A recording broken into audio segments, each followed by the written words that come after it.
Bien, estos son las recientes metaanálisis o revisiones publicadas hasta el año pasado, ¿no? Entonces, son, como ven, 5 artículos desde el año 2001 hasta el 2008. Bien, en resumen, ¿qué nos dicen estas 5 revisiones, estos 5 metaanálisis? Pues fundamentalmente lo que nos dicen es que la mayor parte, aquí están contemplados los 22 estudios controlados frente a placebo, y lo que nos dicen es que con un total prácticamente de 3.000 y pico pacientes tratados, de los cuales casi 2.000 estaban en tratamiento con naltrexona, lo que nos viene a decir es que hay un predominio de estudios positivos de eficacia, es decir, naltrexona es más eficaz que el placebo. Y esta sería, digamos, la diapositiva resumen de esos 20 y tantos estudios. Es decir, ¿la naltrexona es capaz de aumentar la abstinencia total de los pacientes? Sí. Digamos, datos concluyentes indican que sí, que la naltrexona, sin lugar a duda, incrementa los días de abstinencia total. ¿Disminuye naltrexona los días de consumo de riesgo? Un día de consumo de riesgo, fundamentalmente, en la mayor parte de estudios, son días en los que los pacientes consumen más de 5 unidades de bebida estándar, que sería el equivalente a tomar más de 5 cervezas o más de 5 vinos, ¿no? Bien, pues sabemos que el consumo de naltrexona disminuye los días de consumo de riesgo.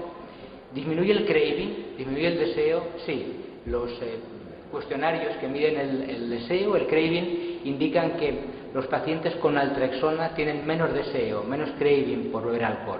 Ahora, ¿qué ocurre a largo plazo? Es decir, bueno, pues a largo plazo he puesto no variable porque no hay muchos estudios que hayan estudiado la eficacia de naltrexona en estudios de un año. Solamente hay un estudio nuestro y luego otro estudio publicado recientemente que les mostraré. ¿Qué ocurre cuando el paciente deja de tomar naltrexona y empieza a hacer una vida normal? Hay evidencias que indiquen que naltrexona mantiene su eficacia después de haber suspendido el tratamiento. Bueno, esto es variable, es decir, que todavía es una variable muy poco estudiada, aunque les presentaré los resultados de un estudio publicado en el JAMA, el estudio Combine, que indican que efectivamente después de un año de tratamiento los pacientes mantienen la eficacia. ¿Qué ocurre con el cumplimiento terapéutico? Bueno, pues el cumplimiento terapéutico es variable, como luego vamos a ver, ¿no? ¿Qué ocurre? La naltrexona funciona mejor con algunas técnicas de psicoterapia que con otras. Sabemos que sí, y también se los mostraré en el estudio Combine. Hay fundamentalmente las técnicas cognitivo-conductuales son las que mejor funcionan con naltrexona, y luego hay variables genéticas, fundamentalmente los genes, el gen que regula la expresión del receptor mu-opioide es muy importante a la hora de establecer la eficacia de naltrexona. Bien, yo les dije a ustedes que la eficacia del fármaco tenía que ver con el bloqueo de los receptores, pero ha habido otros autores que han intentado explicar la eficacia del fármaco en función de otra serie de características. Y aquí son las más relevantes, ¿no? Hay autores que han encontrado que la naltrexona es eficaz porque disminuye la euforia provocada por el alcohol, porque disminuye los efectos reforzantes, porque disminuye la reactividad a los estímulos condicionados, porque disminuye las expectativas de uso, porque produce alteraciones del humor, incluso por mecanismos todavía no aclarados. Bien, este estudio yo creo que es muy importante, por eso se lo he puesto de manera diferenciada, porque pone blanco sobre negro sobre cuál es la eficacia de naltrexona, no solamente frente al placebo, sino frente a otro competidor natural suyo, que es el acamprosato, el otro fármaco que también se utiliza en el tratamiento de la dependencia por el alcohol. Bien, el estudio Combine es un estudio enorme en cuanto a cantidad de pacientes. Fundamentalmente utilizan dos tipos de técnicas de psicoterapia, una que es el manejo médico, que es decir, un poco lo que haría cualquier médico en su consulta normal, y manejo médico con terapias cognitivo-conductuales.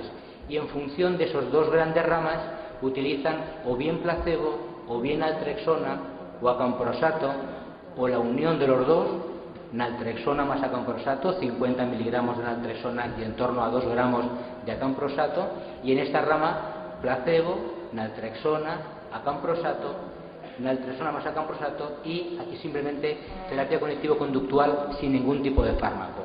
Bien, aquí tienen las 3 variables resultado, una que tiene que ver con los días de abstinencia, otra que tiene que ver con la vuelta otra vez a beber de manera importante, con consumo de riesgo, y aquí lo que tiene que ver con el buen o mal pronóstico. Bien, pues si ustedes se fijan, fundamentalmente los pacientes tratados con naltrexona son los que tienen más días de abstinencia, son los que con menos frecuencia vuelven a beber como consumo de riesgo, y son los que tienen mejor pronóstico. Aquí, francamente, incluso naltrexona es mejor, ¿vale?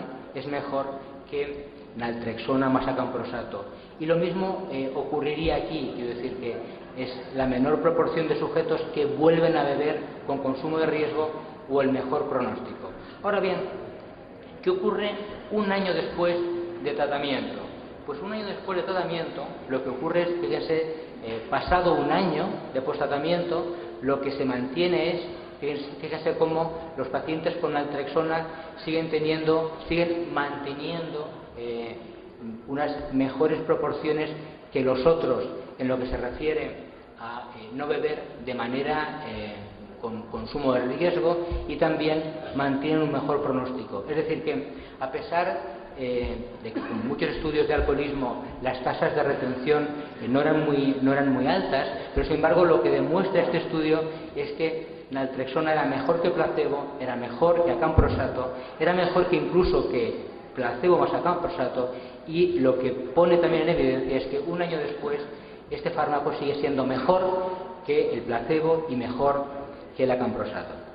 Bien, por lo tanto, como les decía, ¿qué podemos aportar nosotros desde nuestro país al estudio de naltrexona? Bien, simplemente voy a explicarles lo que fue, digamos, el pensamiento normal que tuvimos en nuestro centro a la hora de utilizar esta molécula.